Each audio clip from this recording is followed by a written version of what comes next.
Time, key phrase. We all have a limited supply. My father had 93 years, but it seemed short. In his seemingly long life of 93 years, it was short because it just seems like if we only had more time. Old Testament gives us a view of some people who live to be 500, 600, 700, 800, 900 years old. If I have a chance to ask, I will ask, how come we got shortchanged?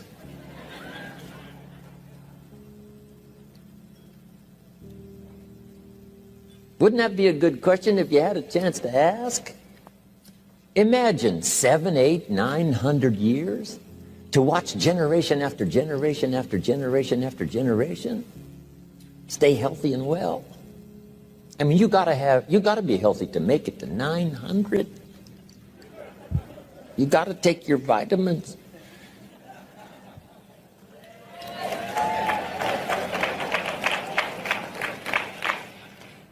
I'm pushing the Bible, I'm pushing vitamins, I'm doing good today. So, the key is time is precious. Now let me give you Bill Bailey's description of time. Life is not just the passing of time. Life is not just the passing of time. Life is a collection of experiences, their frequency,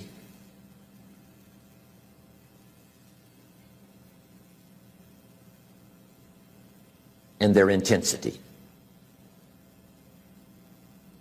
Life is not just watching the clock tick away. Life is a collection of experiences, their intensity, their frequency. When my friend Mark died at age 44, someone says, that's young to die. But what if he lived 4 lifetimes in one? It might not be too young. So here's whatever the span of your life turns out to be, here's what you want to fill it up with: experiences and the intensity of those experiences.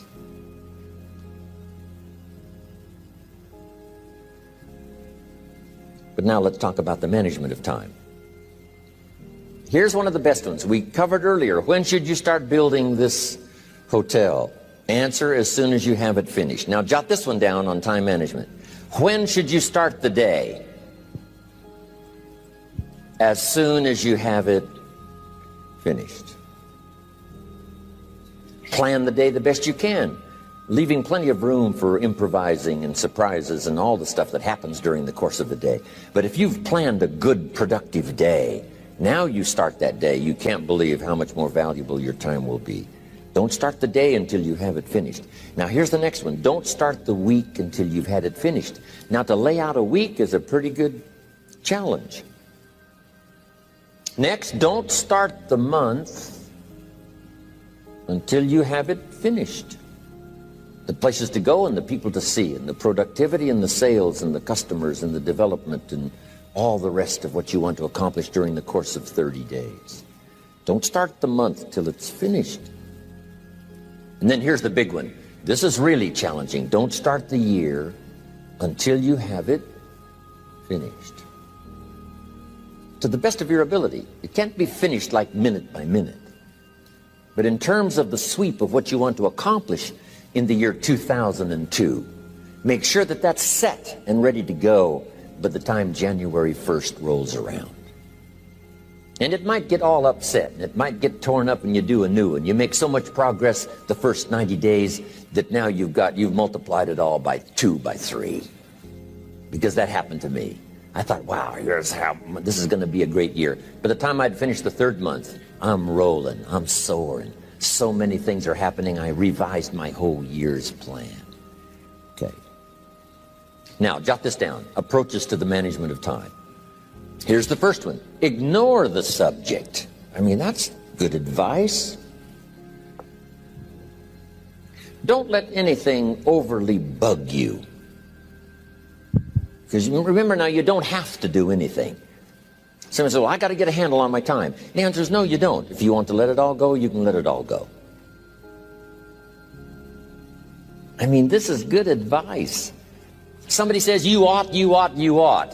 Jot this down. Ignore all the you oughts, or you should, Only if they're giving general information. We should. It's better to say if you're teaching, we should. Not you should, we should. Then you let me listen in without it being too confrontational.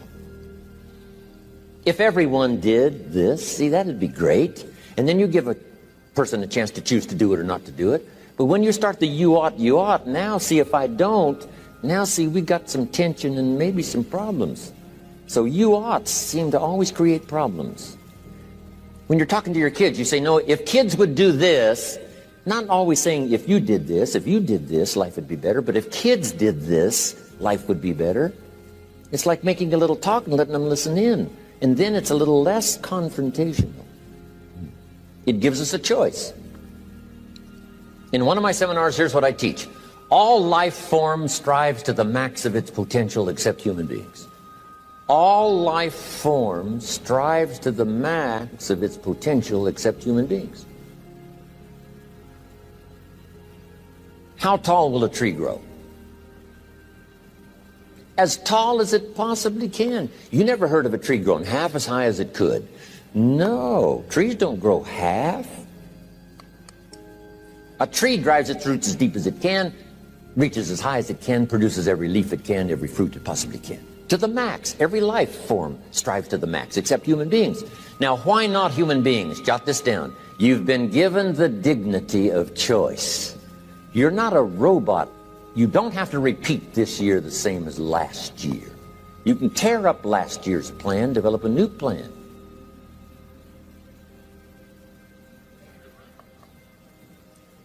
So, the dignity of being a human being. Now, here's the choice on being a human being. To be part of all we were meant to be, or to be all. To strive for all, or half, or part, or some. The choice is up to you. To develop one skill or 10 skills. Someone says, well, I'd be happy with just one more language. Well, some say, hey, I'm going to learn 6 or 7. And this is all a matter of choice. And when someone says, no, you ought to learn 4, you've got to resist all that. Because this is personal dignity. And you don't want to destroy someone's dignity by doing all the oughts, and they feel reluctant to do it. Now we've got problems. So if you want to, just ignore this subject on time management. Now here's the next one. Step down to something easier.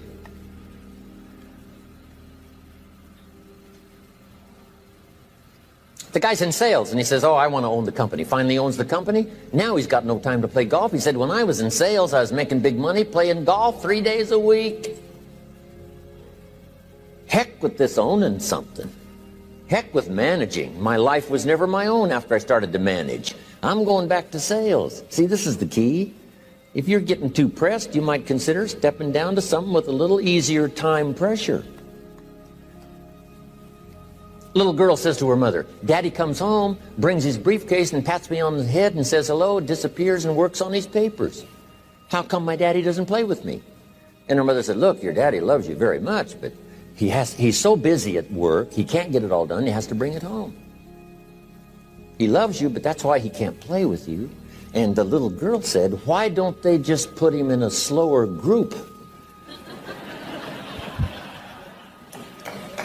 So, jot this down now. If you don't have time for your kids, you might consider joining a slower group. Remember when I said some things I went for cost me too much? So reconsider. Next key to time management, and that's work longer and harder. But see, there's a limit to that. I almost lost my health the first year. I went so crazy about personal development and achievement. I just went bonkers. You know, I told you I was skinny, but at the end of that first year, I was a walking shadow. And then it suddenly occurred to me, what if I got rich and too ill to spend it? I mean, that was a shocker. So I started, developing a little more reasonable. Because I said, if 12 hours won't do it, I'll work 14. If that won't do it, I'll work 18. I mean, how many hours it takes. And sure enough, it cost me too much. So see, working longer and harder for some might be appropriate. If you're just sitting around not doing that much, this might be good, work longer and harder. But you can only work so hard. Here's the key, not to work harder, but smarter. When you've worked as hard as you can, doing the best you can in terms of physical output in the time, reasonable time. Now here's the ultimate in the management of time, and that is you simply become more skillful. When I first got into sales, I was around people that could get, 9 out of 10, 8 out of 10. And when I first started, I could only get 1 out of 10. But here's what I did. I worked around the clock, so that I would make up in numbers what I lacked in skill. That's good in sales. You got to jot that down. When you're new, you make up in numbers what you lack in skill. Now, when you become more skillful, the numbers can go down because now your persuasive ability and all of that is now so high that you don't need to put as many numbers out. But at first, if you want to compete or if you want to really get good, you've got to put in the numbers. But if you get more from yourself, develop more of yourself, now the time management becomes an easier task. Now here's the next thing. Either you run the project or it runs you. I've found out when you start something, at first you're in charge. All of a sudden, a year later, it's in charge. Some of the companies I started, I'm telling you, I'm in control. A couple of years later, I'm out of control. At first, I've got it on the run. 2 years later, it's got me on the run. Haven't got enough time. I'm dizzy with trying to get it all done.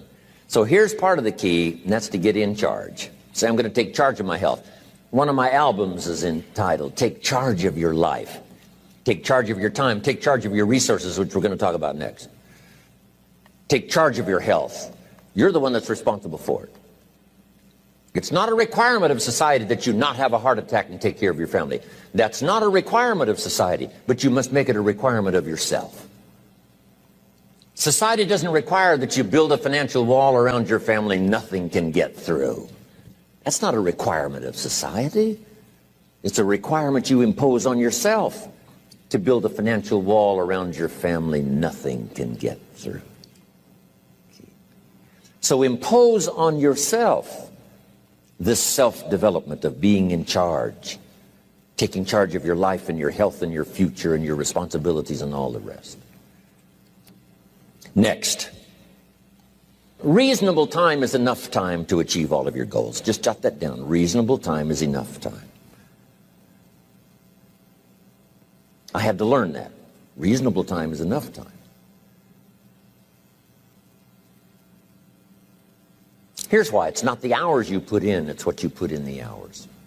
If you start depositing greater ideas into the hours you've got later than now, I'm telling you, later you can't believe the productivity that will flow. The ideas you can't think of now, a year from now, they'll start to flow. And when you deposit those ideas in the hours you've got, productivity multiplies by 2, 3, 5, 10. Next, time management essential. We've already covered the first one, a written set of goals. And then do priorities on your goals. What's important this week? What's important this month? Here's the next one. Often review. Just go over your goals to make sure that your list is working for you. It's got you inspired. It's got you turned on.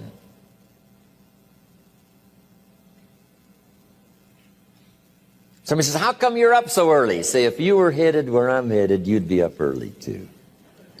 Wow. If you were going to meet who I'm going to meet, you'd be up early. If it was going to stack up for you like it's stacking up for me, you'd be getting up early.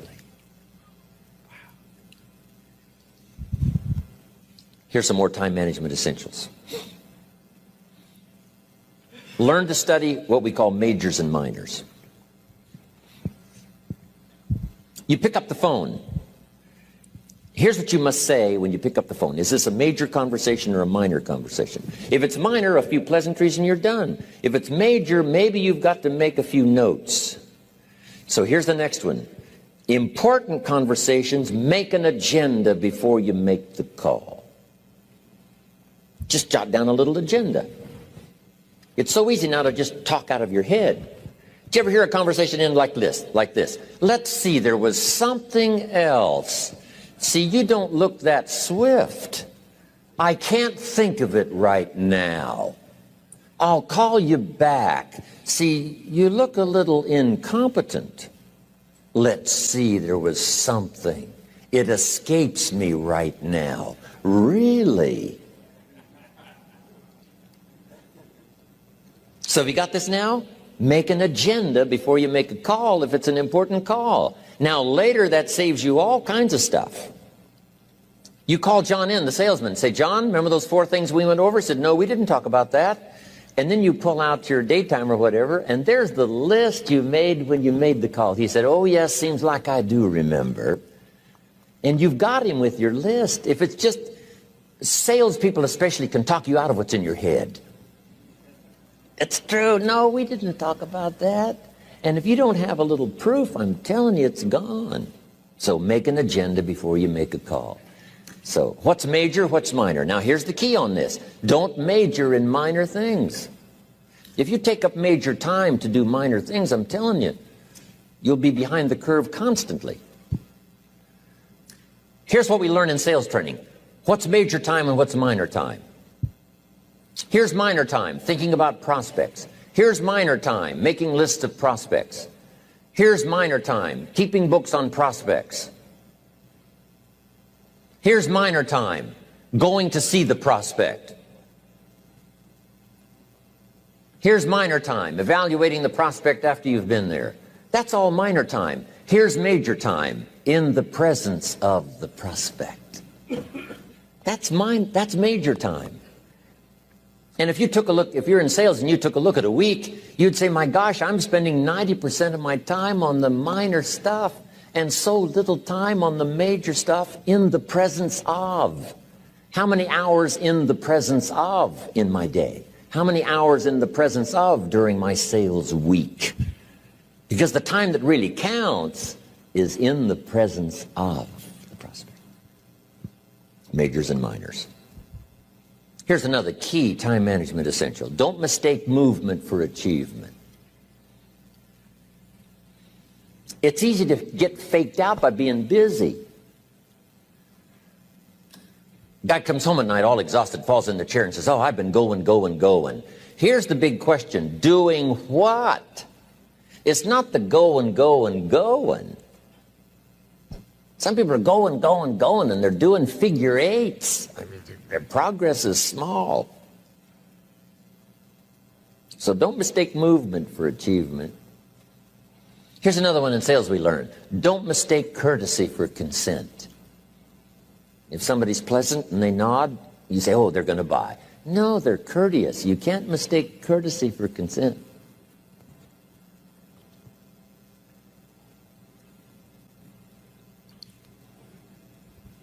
Now here's a big one, concentration. I had to learn this. All those years ago, I'm in the shower trying to compose a letter. Found it turns out to be a strange letter.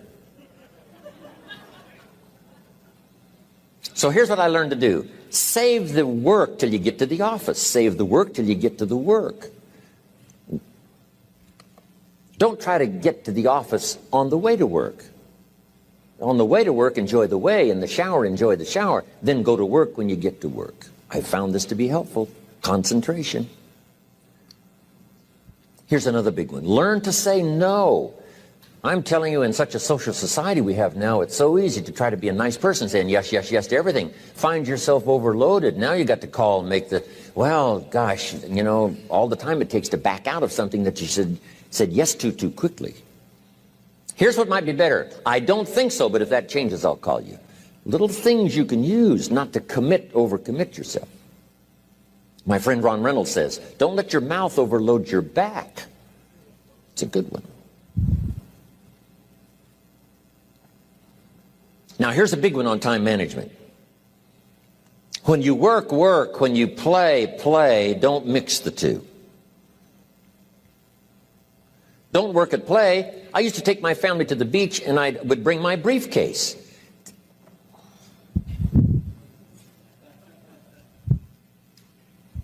I learned not to do that.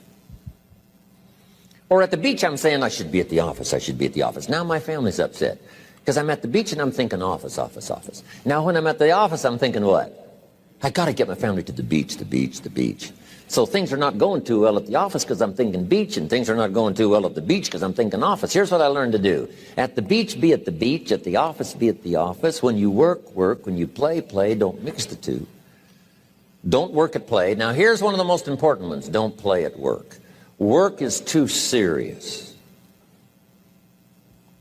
You don't want the reputation of being the office joker. It's not a good one. Yes, there's time for some pleasant stories. Yes, there's time for a little humor. Yes, best if it's a happy office, of course. But I'm telling you got to be serious about work, because you're parting with a piece of your life for the work you do. Your work costs you a piece of your life. Here's what it's called: serious business. Not grim, not unhappy, but serious. Key. Don't play at work. The old expression, I don't think we use it anymore, horse around at the office. Play around, play jokes, play tricks. No place, not at the workplace. At the beach, yes. At the bar, yes. Somewhere else, not work. You got to treat work with all due conservative passion, because it's leading you to your future. Here's another key phrase: all work is good. You may not like your job, but if it's the stepping stones to get you to where you want to go, you got to appreciate your job. You don't have to have a passion for your job. Here's the ultimate passion: a passion for incredible success in every department of my life. That's the passion. But don't look down on some menial job you have to do to finally get you to where you want to go. No job is menial. No job is not, every job is noble. Training life for pay, making a contribution to society. Next, analyze how you are. And if you have some weaknesses, if you can't, doesn't seem like you can change, here's the key: get it covered. I used to keep promising myself I'd keep the books, keep the books, keep the books. Finally, I gave that up. And back then, it only took me an extra $50, $60 a month for some accountant to keep the books. I said, no, I'm going to save the $50. You can't believe what I started losing in productivity because I tried to save the $50. So the key is, a lot of the time you can stay like you are, but just make sure you get it covered. Okay. Next, beware of the telephone and all other systems of communication, especially the telephone at home and systems of communication at home. And here's one of the best lines I've got for you for the weekend: let all communication systems serve you, but don't let them intrude. When it comes time to have dinner with your family, you shut off all systems, unless the ones that can take messages silently. Don't let the phone ring. Don't let anybody intrude, come through the front door nor the back door, nor through the telephone or any other device. So you can't reach John and his family when he's having dinner. The President of the United States couldn't get through. If you develop that kind of a reputation, father, mother, when we have dinner, when we're visiting and have this time with our family, nothing intrudes. So don't let these clever little devices keep intruding. You've got to have a place that's sacrosanct. It's valuable. You don't let anything in for that period of time. Okay. Isn't that good advice? Excellent advice. Here's the next one. Read all the books. You know, I've only got a few notes here on time management, but if you've got some particular challenges, you run a big organization, a big corporation, you've got some challenges, there's plenty of books. Now, here's what's next. Just be more alert to the things that might be stealing your time. Here's why. Time is like capital. You can't let someone steal your seed corn. You can't let someone steal your capital. And you can't let someone steal your time. You must designate your time. And some of the time that you designate, you must not let anyone steal. Casual time, you might let someone intrude and steal a little bit and take a little bit, but not serious time. Key. Next, one of the great time management savers is to learn to ask questions up front. Sometimes you talk to somebody for an hour, and then you ask questions and find out if you would have asked those questions up front, you could have saved yourself an hour. Asking questions up front helps you to get to the problem now. But if you just launch into some discourse, you might waste 30 minutes, waste an hour, when here's what you should have been talking about. After you finished an hour, you say, John, what's really the problem? He said, well, it's something personal. See, that's what you should have been talking about this whole hour. Key. Next, learn to think on paper. Now we're going to take a break. Some ways to think on paper. One, we've covered one. Solving problems. Take it out of your head and put it on paper. Another one is setting goals. Making these lists we've already started. Here's another good way to think on paper. It's a projects book. Each person you're working with and each project you're working on, get a loose leaf binder and a tab and some pieces of paper behind the tab and do a little continual summary of how it's going between you and that person and between you and that project. I call it a projects book. It is so useful to me. But what's going on between you and this person? When you last got together, what did you talk about? And you got a few notes there. Here's what we talked about the last time we got together. Now when you get together again, you can review that so you'll know better what to talk about. When the president gets ready to travel and he's going to meet some important people, guess what they bring him? All these briefing books. Right? The last time you were with Khrushchev, Kennedy is informed. Here's what he said and here's what you said. Kennedy said, oh, that's valuable. I need to remember that. If a person is important, it's worth a little running account. You might even have a projects book for your children. Here's what's happening between me and my child. We've talked about this, and we've talked about this, and we've talked about this. Next, a day timer. Keeping track of all of your appointments. You know, mine is all filled with, when to catch an airplane and when to do a seminar, and when to sit down and have a conference, all the rest. Next is a game plan. If you've got a house and the, insurance is going to come due and some other things are going to come due, you just put it on a spreadsheet and make sure it's taken care of. Key phrase, take things out of your head and put them on paper.